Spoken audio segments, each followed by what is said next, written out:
Welcome to the Accountable Intelligence Podcast.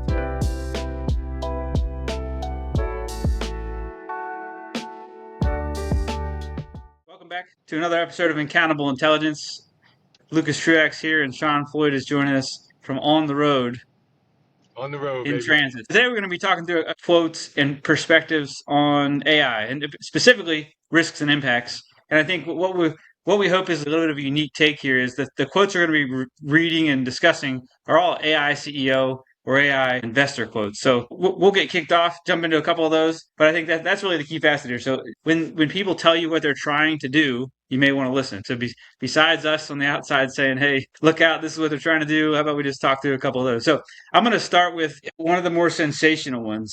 So, well, how about we'll go with less sensational. We'll go with Bill Gates. So this is a Microsoft guy, so not necessarily AI CEO, but their future success hinges a lot on AI workloads running in the cloud, right? So here's a good one from him. He says here that AI could decide that humans are a threat. So let's pause there on that one. So what does that make you think? They could decide that humans are a threat. That sounds like a disclaimer to me. That's right. That's the short answer, but yeah, when you hear that from the CEO of Microsoft, when I say it sounds like a disclaimer, it's a little bit of I'm floating it out there so people, plausible deniability. Like you can't say I didn't say anything. We're leaving it open for that being the case. But yeah, a little bit.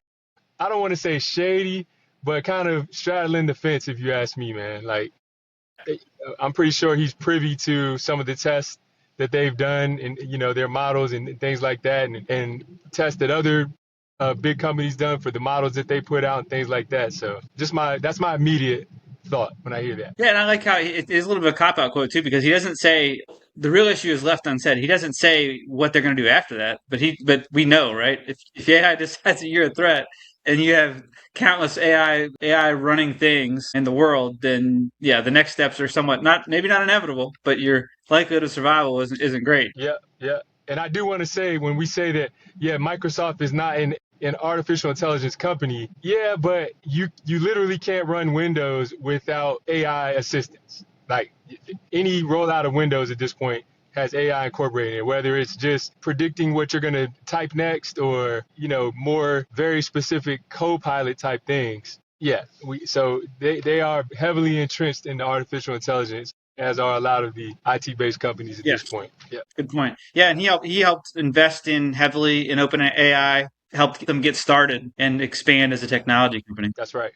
Okay, so here's what I found to be a funny one. So this is from Sam Altman, who is the CEO of OpenAI, and he's the founder of ChatGPT. Because I think a lot of folks don't know the company names behind them. So we'll just go with the chatbots people are probably familiar with. So Sam Altman, founder of ChatGPT, he says that the development of superhuman machine intelligence is probably the greatest threat to the continued existence of humanity. Wow. How far back was this quote? Do you have any date on this? Because I don't have a date.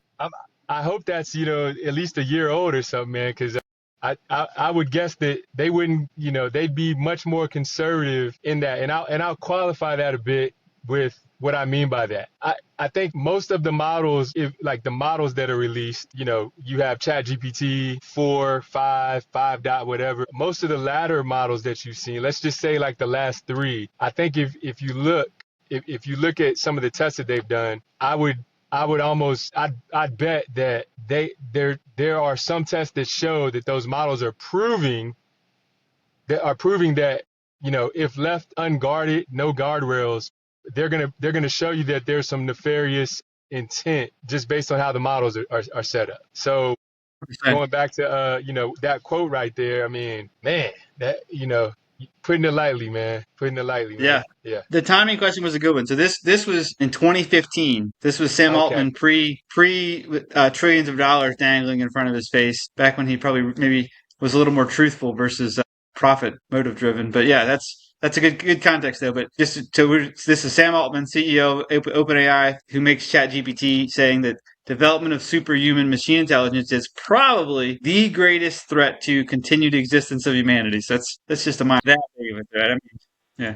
Maybe it's the second greatest. Yeah, it's pretty funny. I think that it is wild to think about how far and how quickly some of these statements changed. Like they went from, oh, it was a big deal, to, oh yeah, it's not that big. not that much of a big deal. It's not gonna really affect everyone. Okay, so that's Sam Altman. We'll jump ahead. We'll jump around here. We'll go. Let's go to Mark Zuckerberg. So Mark Zuckerberg, Meta AI hasn't really caught on like many of your other models and things, right?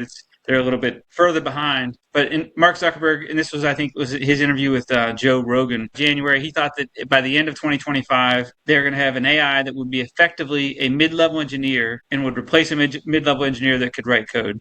And he thought that this will reduce the need for humans to do any work. That's Mark Zuckerberg. Fair statement. I mean, we can say that's about spot on, and I think that's about the most fair statement we can make, right? Like we can say, like, all right, well, that in and of itself is maybe not something to be concerned with, but I think present day, when you look at how many layoffs there have been, and maybe versus the risk reward, like, I mean, the reward from that, like when you look at what true productivity has resulted from that, there's something to be questioned there. You know what I mean? Like what's been the return on investment from those things? And, I think going back to a previous podcast we had where we talked about, do we have companies that are laying off people in lieu of having agentic agents take their place?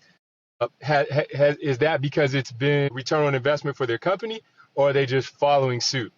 You know what I mean? So, that's my thought on that quote. What's your thoughts there, man? Yeah, I think, like you said, we've covered that part of it a good bit. So that one's probably the least shocking of the quotes we've read, or maybe the least shocking of the quotes we have in here, because we've talked so much about the job impact. Jobs are going to cease to exist writ large in many industries, right? There's going to be entire reductions or removals of jobs. It is interesting that now, like, we're here 2 years ago, that probably would have been a pretty scary quote, right? And now that's like, well, that's okay. Reality. We expected that one. Yeah, you know what I mean? Like. Yeah. Yeah, 2 years ago, like, wait a minute, right, we're going to replace mid-level engineers? That's right, yeah. So to me, that's probably more telling than anything. Yeah, I'm sorry, man, I didn't mean to cut you off. I was going to say, imagine being a student midway through your engineering, your computer engineering or your software engineering degree, and you hear that.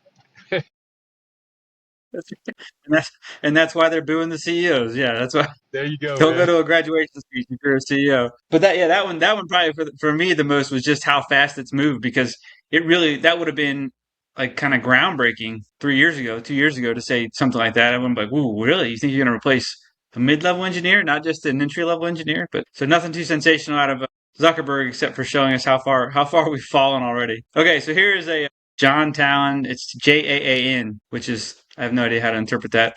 But he was a early investor in Anthropic, and he was a co-founder of Skype, which we all hate. So we won't hold that against him because Skype's terrible, or was terrible. But here's his quote. He says, "I have not met anyone in AI labs." So just go back here. This is a lead early investor in Anthropic, which makes Claude. So Claude Code, all those things you see, all this Claude Edge you're seeing now for productivity and business use of AI. And he says that, "I have not met anyone in AI labs who says the risk from training a next-gen model is less than 1% of blowing up the planet." Oh, holy smokes. How far? Oh, my God. How long ago was that, man? I don't know. I got to look through that. I had dates in here on the one spreadsheet. It was too busy. I get my ADHD made me jump around. But yeah, that's no one in the AI labs says it's less than 1% risk of blowing up the planet. So let me see here. I'll look up this quote. What we hear from people who talk to AI people is that the stories on the inside are way, way scarier than the stories we hear on the outside. Sure. Like inside, they're saying, "Yep, this is going to be terrible.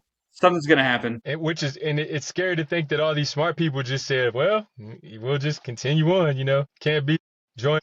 Yeah. So yeah. So this one thing. His article was 2023. Sorry. Yeah, man. Yep, 2023. Unreal, man. I think I shared this with you. There's a video. I was trying to look it up here really fast.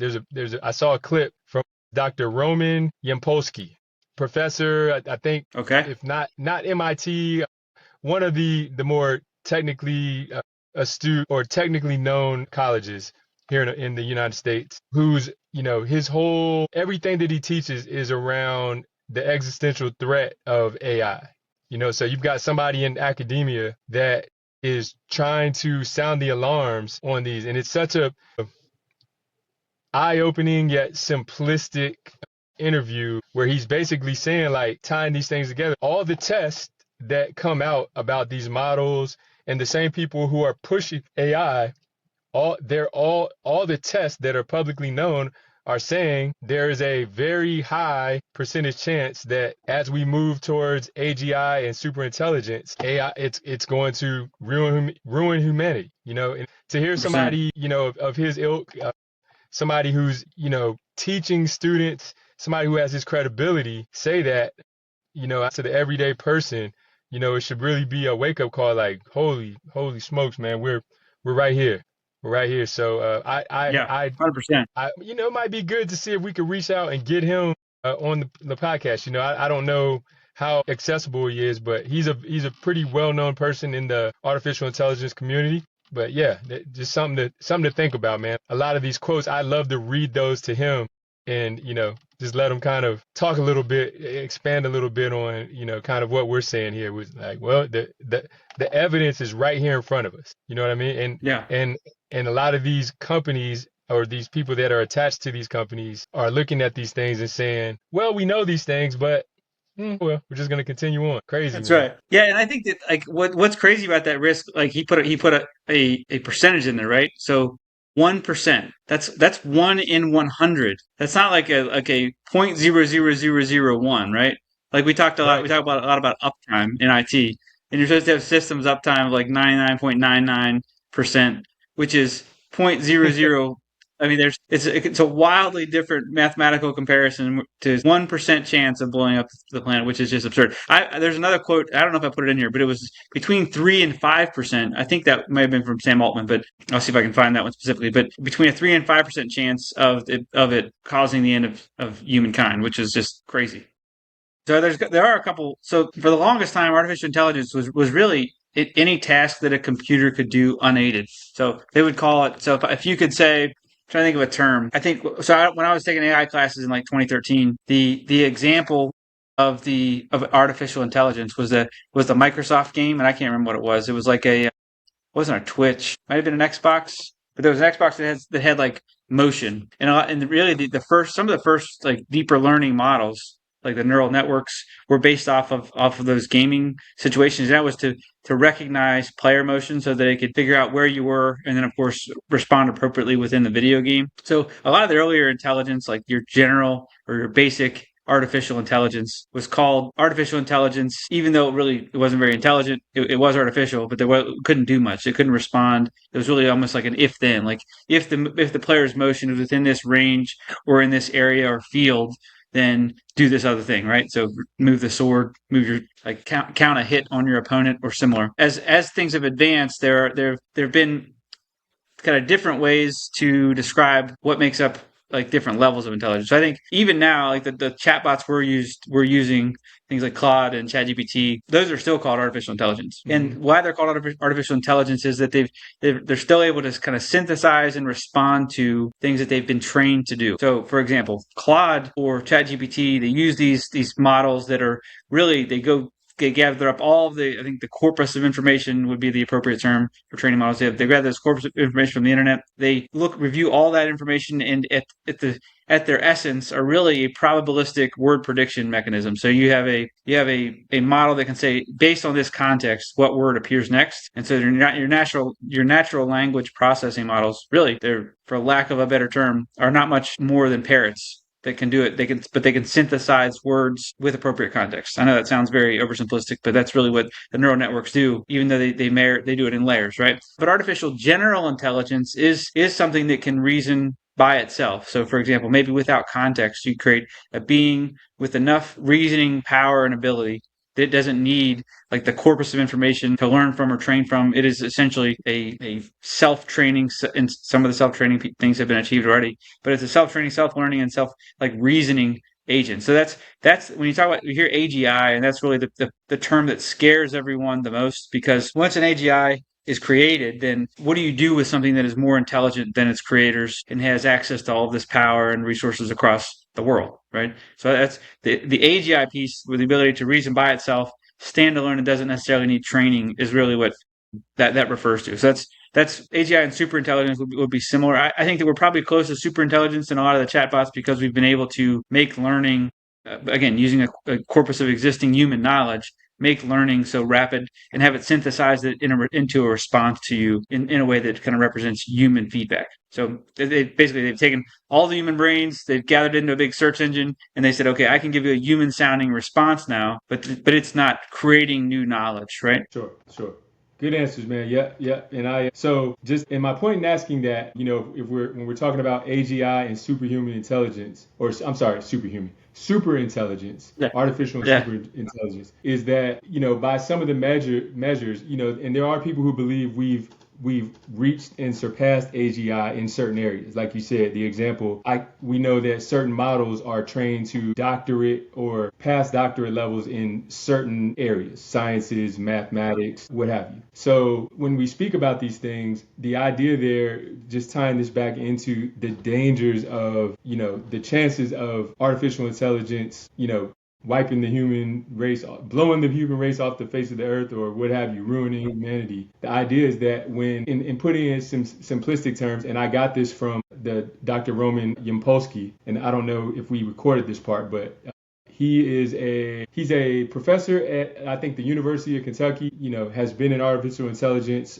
for in that field, expert in that field for many years. He teaches, and he takes a very cautious approach in what he's saying. He's basically, like you said earlier, he believes there's a 99.9 to 99.999 to infinity chance that if artificial intelligence reaches super intelligence, which is the more complex, more future state, we have now surpassed what the human mind can think. We have that percentage chance of destroying the human race. And in putting that in simple terms, the idea is that if you think about it, AI, just like any other brain, would succumb to the laws of survival at some point. So if artificial intelligence survival is based off of getting rid of humanity, bye. And we'd have no way, if we have no way of controlling it because it thinks it's smarter, more sophisticated, and capable than humans are, we have no control. And that's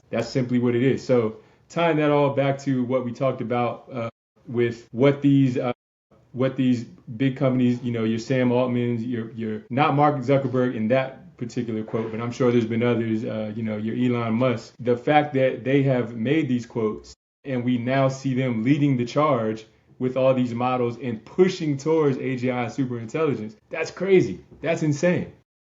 Yeah. It would be great to reach out to Dr. Roman Yampolsky. I hope I'm not butchering his name. That would be a quick way to get ignored, but it would be good if we could, set up an interview. Yeah, that'd be great. He seems much more thoughtful and grounded in the approaches. But I do feel like, so we've kind of hesitated from the existential, like human ending threats so far, just because it does feel like it's so sensational, right? But this is why I think it's so important, because obviously AI companies are working as quickly as they can to advance their technology, which in most cases you would say, that's great. We want to expand and create technology as fast as possible.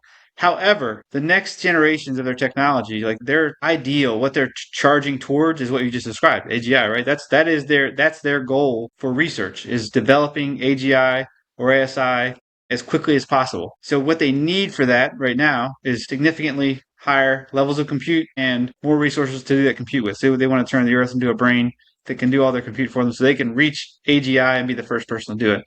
This is somewhat of the tearing off the Band-Aid. We're not just talking about jobs. We're talking about, at some point, it does become about the existence of humans versus the existence of machines. Yeah, that's a great point. And I need to add on to that. There's something to think about here, right? So we've also heard where they've come out and, like, with is it Mythos? They've come out and said they were pretty much terrified by the capabilities, right?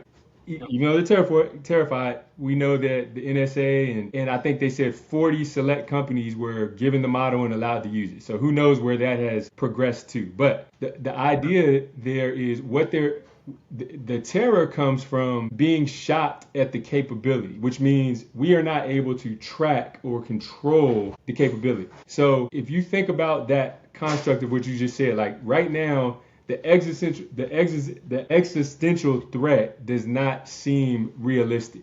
But think about that quote that you made that Mark Zuckerberg made.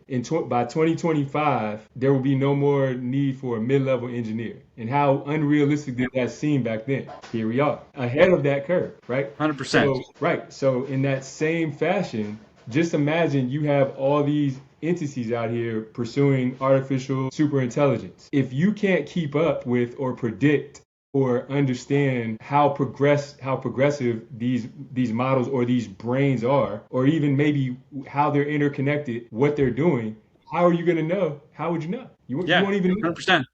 So that's why right. that's why it's a right now problem. It's a right and by the way, it doesn't mean like artificial intelligence will hit the nuclear bomb button and blow everybody up at once. There's all types of other risks that go in there, like we talked about some of those things. So this is very much a right now train of thought. There's all types of hijinks. That's a good word. There's all types of hijinks that can go on. In between that, we've reached super intelligence. There's all types of things to consider. Yeah. So, yeah. Yep, you're exactly right. Yeah, I think that the wild thing is, even at the current levels of artificial intelligence, which is still not approaching, we're still a little ways from artificial general intelligence. At the current levels of AI research, they can't tell you how the models arrived at an answer. They just have to, because even the guardrail. So on the safety side, we've been doing some digging in on AI safety, AI safety research. Much of the work there is primarily, hey, the model gave us this answer that's out of the norms or things that we can give back to a user. We just got to kill it, right? So they stop the response and give feedback to the model. They can't log that and say, okay, why did the model get this answer? Like that's how poorly they understand the reasoning process, or how little insight they have into the reasoning processes right now. So That's right. Lots of scary. Okay, so here's something. This is from Sundar Pichai, and I always say his name wrong, but he is the CEO of Google. And his quote is, he says that AI is the most profound technology humanity has ever worked on, and it has the potential for extraordinary benefits, and we will have to work through societal disruption. So I should have led with some of these less sensational ones, but I think that even the societal disruption piece, disruption. He didn't say destruction. He said Okay. disruption. Yeah, yeah. But it's kind of funny. So he became a billionaire like right around this same period of time, and as the CEO of Google. But they also like right after this announced that they're investing $75 billion in their own AI infrastructure. So, and also of course they've laid off. I mean, I don't know, is it in the tens of thousands? It's got to be getting close to employees since this quote, not long after. Yep. Okay. Man. And again, to point out again to our audience why that's important. We started today's segment talking about tying together things that people don't think about, right? Things that you're not putting together in this big picture. People, these executives, and what they're saying, whether they're saying it overtly or whether they're saying it through their actions. So that's why it's important to pay attention to these things. Yeah, that's for sure. Here's a good one. Okay, so this is from Joshua Bengio, and I thought this was a pretty good, context because he's a very well cited computer scientist, and according to his quote, he's maybe the most cited computer scientist in the world. But he won the Turing Award, which is a measure of artificial intelligence maturity. So there's a Turing test that they have provided for years. Like, can the computer fool humans into thinking it's a human? That's been around for a very long time. But anyway, so that he has won that award, and his quote is, "So I am the most cited computer scientist in the world. You would think that people would heed my warnings. Hundreds of billions of dollars are being invested every year on developing this technology, and it's growing. These companies have a stated goal of building machines that will be smarter than us and can replace human labor. Yet, we still don't know how to make sure they won't turn against us." There it is, man. If that's not the most backwards approach to anything, man, Yeah, that's I right. don't know. I don't know what it is, man. I don't know what it is. Yeah, it's just kind of like giving your kids guns at an early age. I'm like, he doesn't know how to use it. We're not sure what he's going to do with it, but hey, it's Pardon, loaded. We're just going to hand it over. go Oh hunting, yeah, figure it out, kids. yeah, that's right. So Benjo, he also has a couple other kind of notable statistics. He says that the likelihood of AI causing extinction level harm is up to like 5%. So he says it's a 5 out of 100 chance that AI causes extinction level harm. He also says that he estimates a 20% chance that AI will lead to catastrophic economic, societal, and or like physical outcomes for humans, which is all good news. Yeah, there you go, man. All Like good you said, news. those in between, like, yeah, you won't, life might stink, but you'll be alive. It's The like, term that I've heard several times recently is it feels like that it could be a return to something like a medieval time where there's this a set of seven people who have the power, the money, and you just get to farm. You get to go make some vegetables out in the field somewhere, and they say, "Okay, we'll let you stay there for a little while." But that's kind of the feeling I've gotten from people, and I think this is like the fourth or fifth time in a conversation that I've heard someone say that it's going to be medieval. It's weird because I had a similar thought. I'm like, it does feel like yeah, man. the way this thing's headed, it could be very much medieval. So And let me tell you, man, as much as I like Game of Thrones, man, I don't need to live during those times, man. that's right. That's right. Yeah, man. That's I right. keep thinking back to that Elon Musk quote when he said, humans won't have to work anymore. So to be fair to him, he didn't say what they will be doing. He didn't say what the quality of life would be like. He just said they won't have to work anymore. You know. Yeah, yeah. Do we believe him? Well, and here's another one from Sundar Pichai, however you say his name from Google. I found this interesting. He says that AI is probably the most profound, no, probably the most important thing humanity has ever worked on. He said this in 2025. I think of it as something more profound than electricity or fire. So I feel like, okay, profound is one thing, dangerous is another. And And I still feel they like can that coexist. yeah, it's a terrible comparison. Like fire and electricity, I mean, both of those things are pretty easy to turn on and off, right? They have no minds of their own. They require fuel. They require some type of connectivity. So I really wonder though, what cases can these guys make to us, to those of us in the real world, that would say, okay, AI is worth a 5% chance of human extinction? Like, what's that case got to be for improving human lives? Where's that at? Man, that's a great point, man. But what I would say is, and I don't want to. Well, I'm just going to be honest. I could say through the history of time, for the wealthy few, that's probably the last thing that they are concerned with. Yeah, You know, that's true. yeah, if we got to lop off 5%, call it Darwinism or whatever. You know what I mean? Like that doesn't that wouldn't, if you said to anybody with the power to move the needle in artificial intelligence, hey, we're gonna lose 5%. There's a 5% chance of this going the wrong way. 100 out of 100 times they're moving forward. 100 out of 100. Yep. So right or wrong, man. It's Yeah. just my Yeah, opinion. good point. Well, and here's something else that is it's a little bit of a different aspect here from artificial intelligence. And this is from our friend Joshua Bengio, and I feel like we're gonna get none of these names were pronounced correctly. I'm sure during this whole thing. So apologies to everyone. You're not gonna get anybody on the podcast, man. We gotta work on these names, That's man. right. Yeah, yeah. But he this was in some testimony he had before the U.S. Senate around the security of artificial intelligence. And so I think you alluded to this earlier with Mythos and what they've now rebranded to Fable. But he says national security agencies around the world are starting to be worried that the scientific knowledge that these systems have could be used to build dangerous weapons. For example, by terrorists. First, I was thinking, duh. I mean, we had to. I mean, we've thought and known this for a long time. I don't feel like anyone who's been in defense that was thought that was like a particularly insightful quote.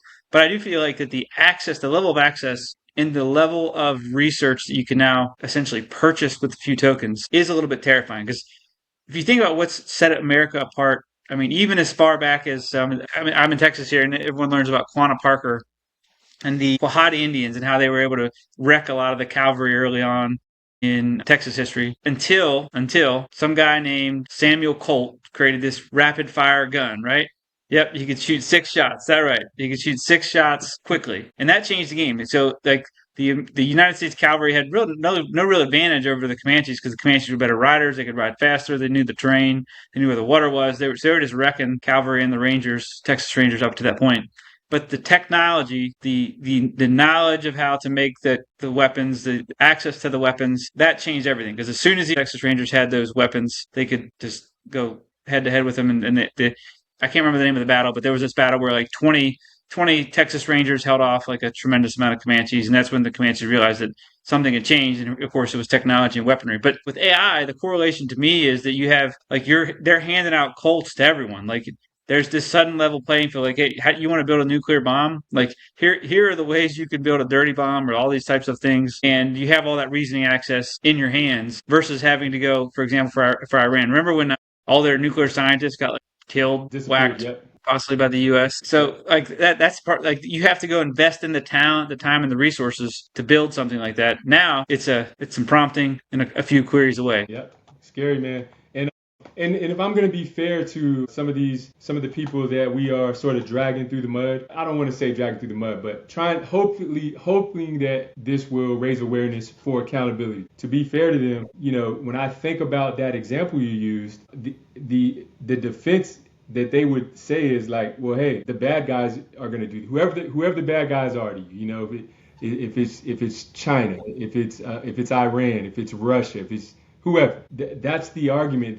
We have to do this because the bad guys are going to do it. And Yeah, that's right. there is a part of me that understands that, but the problem is that when you mix making money, when you mix corporations in there, the lines get blurred and they get gray. And history would tell us it's never that black and white, man. It's never that black and white. And at the end of the day, is anybody our enemy if it means everybody's wiped off the face of the Yeah, that's right. Yeah. Yeah. Yeah, I agree, and so I think that like the speeding of research still doesn't make any case for like broadly available AI, and I guess that's where I struggle to see the case. And I mean, I'm agreeing with you that it needs to be that we need to expand AI everywhere versus just dedicating specific focused types of research in those areas where we need to beat other countries. But yeah, I think that's a good caution. Like how do you say that that's the thing when you're talking about it's going to kill everybody? That's not it's not going to be a respecter of persons. It's not like, hey, you were nice to me when you prompted the things that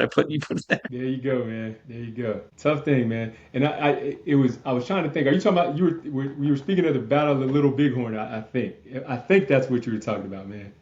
It's like Well, so this would have predated that a little bit. So like Little Bighorn was Custer, that was in Montana. But even before that, yeah, the Comanches ran Texas all the way up into Oklahoma. This was their area, and it was primarily because they had the horse. But they really ran amok, and the cavalry and Rangers couldn't stop them until they got some type of repeating weapon. Got Yeah. it.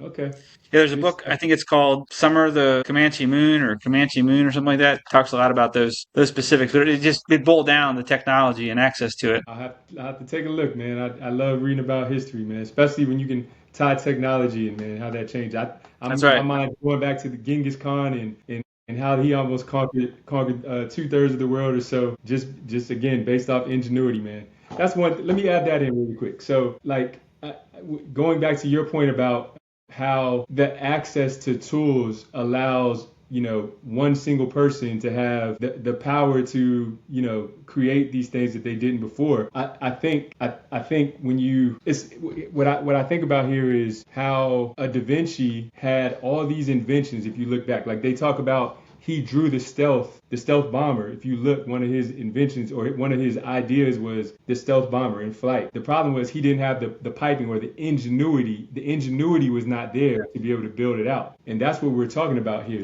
Like when the ingenuity, the ability, the compute catches up enough, that's when things become really dangerous. When people have the ability to gain enough compute to write really rogue, dangerous programs. That's where the problem is, man. And I think we go back to the data center idea, and we go back to just the proliferation of these tools and things like that. And the ingenuity is now there. That's the danger. Yeah, you're right.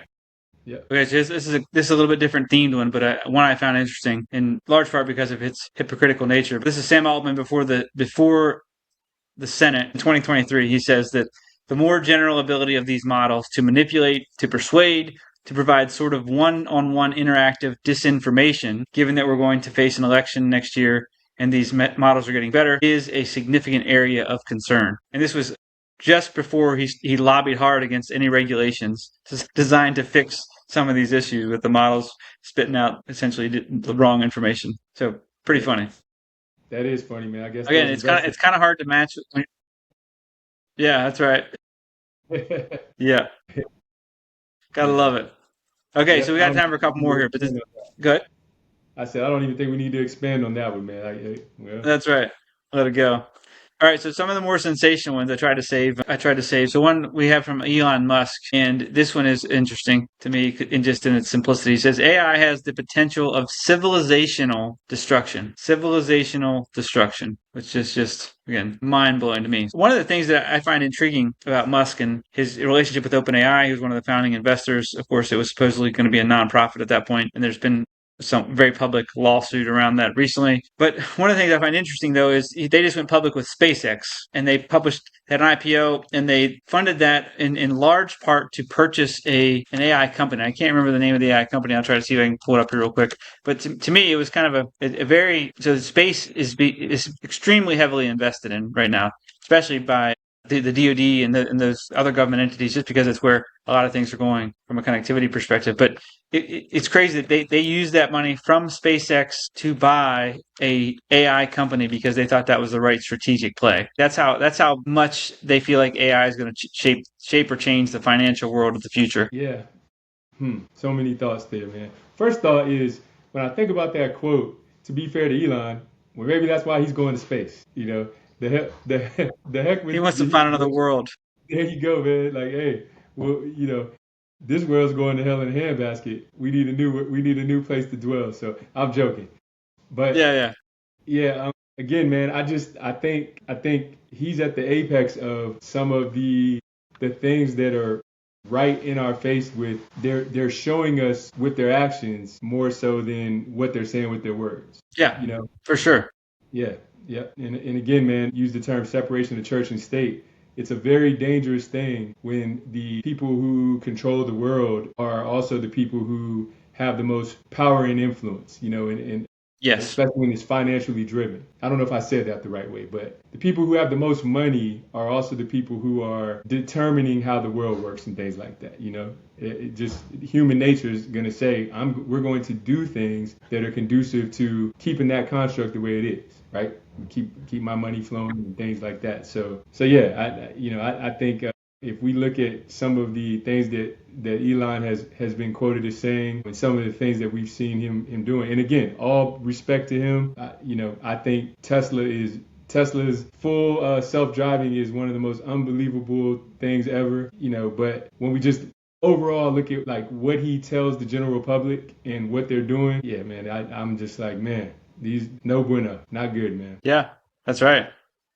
Yeah, it's wild to think about like how long they have been telling us, though. I think I would have not in 2012. I was in a master's program for software engineering, and the doctor who was the head of the program, I was working towards a certificate in artificial intelligence. That was part of that program, and then I was going to try to make it a full master's in artificial intelligence because it was an interesting like idea and concept. I mean, this was 2012, so 14 years ago. And the professor at that time said, well, he said, the field's dead.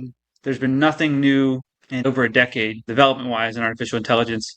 And of course, that was right at the cusp of some of the deep learning breakthroughs that they made. Yeah. So that was his advice. Couldn't have been worse from a timing perspective. But also, I think that it's wild how differently, because some of these guys have been saying this stuff since 2015. Like Sam Altman's article that we read, he said in 2015 this is going to be disruptive and it's going to take over the whole world, and it's the existential threat to humanity, right? So in 2012, that big breakthrough there, 2012 it was dead, according to my professor of computer science, and then in 2015 we're talking about, hey, it could take over the world. So I think yeah, exactly. And obviously there were a lot of technology advances that made that happen, but crazy to me though how quickly that has changed, and how all these people who have been saying these types of things see this exponential change in the increase of AI effectiveness. So we've seen it in our own AI journeys, right? Over the last few years. So in 2012, I will say that the tools we used in AI programming, etc.,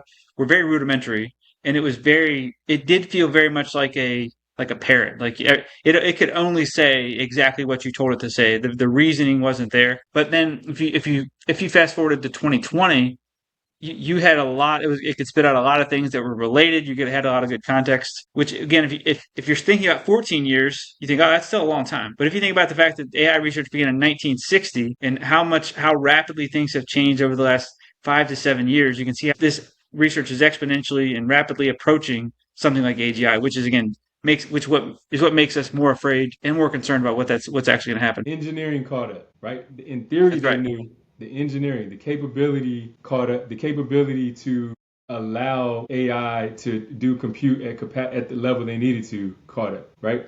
Yes. So Elon Musk, I was thinking about something. So it's very interesting that a lot of these insiders who we're all seeing the dangers that we're talking about, kind of all went the way of, well, if you can't beat them, join them. I mean, I don't know how else to put it. Right. Yeah. I really don't. Like, I don't know how else to. And I will be honest and say I need to do some more research on some of the people who maybe were insiders and went the other way, because we probably don't hear about them. Some of the same powers that be that control the things that we're talking about also are tied in with the media and things like that too. But yeah, very, very interesting. But again, I'm bringing that up because we're talking about executive and quotes they've made that present day are very interesting. Yeah, let's go to another one. So Jensen Huang, who is the CEO of NVIDIA, he said in 2025 that every job will be affected immediately. It is unquestionable. And you just mentioned this. Okay, so what's the so what for him? So they have a $3.3 trillion valuation, and nearly all of that change has been driven by AI chip demand, like nearly all of it. So I think there's a lot of reasons for them, 3.3 trillion reasons not to care about the implications of AI in regular people's lives. There you go, man. Yeah. Here's another one. So this is from Kai-Fu Lee, who was a former Google vice president of artificial intelligence, and he's now a CEO, of course, an AI company. He says that these are things that are superhuman, and we think this will be in every industry. He's talking about AI here. They will probably replace 50 of human jobs, create a huge amount of wealth for mankind, and wipe out poverty. Now, here's why I bring this one up, because it's pretty funny what he says humans will do when they don't have a job. He says what they really should go do is go become doctors of love and or tour guides. He feels like we're going to be paid to hang out and just do the things we like to do, which we've talked a lot about this. That's great if you believe it. It's a big utopia, right? That's right. Just one big That's utopia. right. Yeah, everybody, like the birth rate just skyrockets because we have That's right. nothing else to do, right? That's We right. got nothing else Uh-huh. to do. Yeah, like come Yeah. on, man. That math ain't Yeah. math, my man. He even says you'll have time to go volunteer at nursing homes. You're gonna have all the time to do it. But he also, in the same quote, same guy though, he says that truck driving, accountants, factory workers, paralegals, radiologists, he says none of those jobs will exist due to AI. He said he calls it like a disruption similar to what was experienced by farmers post-industrial revolution, like where farming went from like a productive, high-paying job to just nothing. Like you just eat dirt and that's about it. At best. Yep. Yeah. Okay, so let's go. Try to go through maybe one more here. And let's see. Trying to find a good hit. There's too many, which is wild. Again, going back to the whole point of this is that there are so many quotes from AI investors, AI CEOs, They're and telling us, the like. Yeah, we don't even have to tell you. That they can just tell you. man. This is from, again, another name, Eliezer Yudkowsky. Nope, that's a new one. This is an AI safety researcher. Did I read this one already? Nope. This should be a Okay. good one. I'm interested now. AI All right. He safety. says, that's right. He says, if we go ahead with this, everyone will die. Man. Well, I didn't expect it to be that blunt, man. Okay. We need to put him on So the I saved it podcast. for last. Hey, if we want this thing to blow up, man, that's our first guest, man. We got to figure out how to get that guy That's on. right. Holy moly. Everyone will die.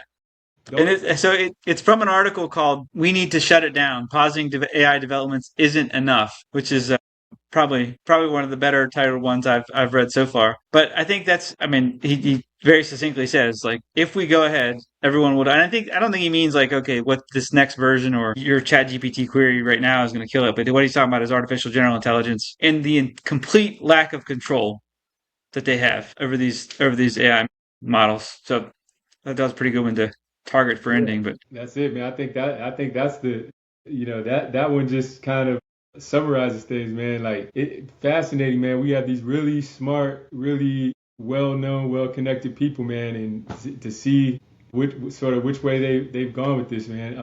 The common denominator to me is money, right? That guy's a researcher. That's what I see as being the difference, right? Elon is he's a smart guy, right? But he's a very rich guy too. And I think when we look at this, man, receiving these messages and when you're hearing these things, what's not being taken into account. And again, I as a government contractor and somebody who's always curious about technology and the advancement in technology, I am blown away by some of the things that these companies have, the products and solutions and things that they offer. But when these same people are, beholden to their bottom line, for-profit businesses and things like that, and especially very powerful corporations, you do have to take into account or take with a grain of salt where the message is coming from, and that's my thought. Yeah, very true. Yeah, I think that's the probably the key takeaway is that where the message is coming from, but also having the knowledge that the same person that message is coming from now, we're like, oh, it's just great. It's going to help you in your job. It's not going to take your job. How about we go back and just read just a couple years ago, or maybe a couple months ago, what these guys were saying about the impacts of AI. From the CEO of Anthropic, he says it's going to destroy half of all white collar jobs. Altman, who's the CEO for OpenAI and ChatGPT, a lot of the entry level jobs get eliminated pretty quickly. We're not delving in back into the existential crisis, but I think we can listen to these guys pretty quickly and understand why we have to have some type of accountability in the implementation. That's right. Well done, man.